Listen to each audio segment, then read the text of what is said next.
पंडित श्री कमलाकर भट्ट जी।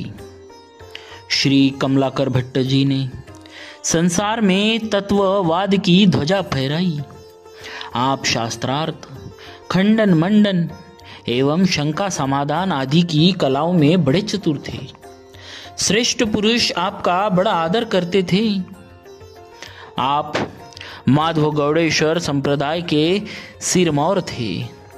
आपको देखकर ऐसा लगता था मानो आप ब्रह्म संप्रदाय प्रवर्तकाचार्य श्रीमन मध्वाचार्य जी की ही प्रतिमूर्ति हो।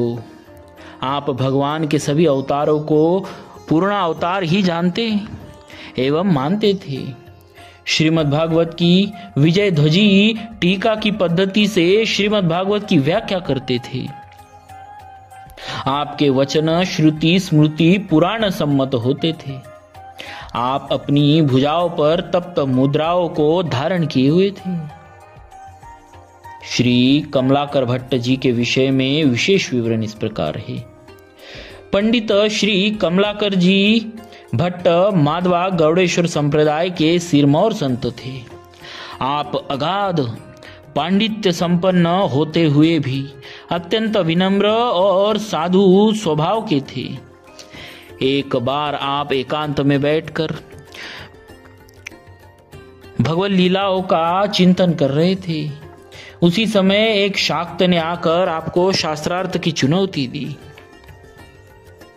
प्रथम तो आपने उसे यो ही टाल देना चाहा, परंतु जब वह जिद कर बैठा तो आप भी शास्त्रार्थ के लिए तैयार हो गए।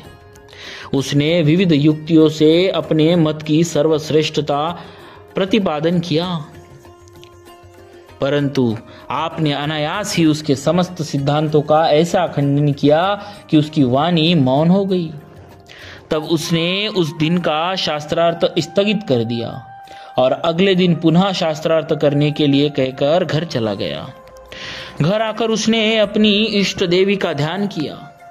देवी ने साक्षात प्रकट होकर उसे दर्शन दिया।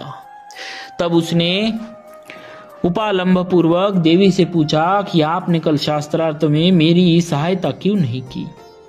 मुझे अवमानित होना पड़ा। यह सुनकर देवी ने कहा, श्री कमलाकर जी भट्ट भगवान के परम भक्त हैं। भगवान के भक्तों पर माया का प्रभाव नहीं चलता। भला भगवान के सम्मुख मेरी क्या सत्ता? वे तो मेरे भी स्वामी हैं। भक्त भक्ति और भगवान की यह महिमा सुनकर उस शाक्त की आंखें खुल गई और उसने श्री कमलाकर जी भट्ट का शिष्यत्व स्वीकार कर उनसे वैष्णवी दीक्षा ले ली।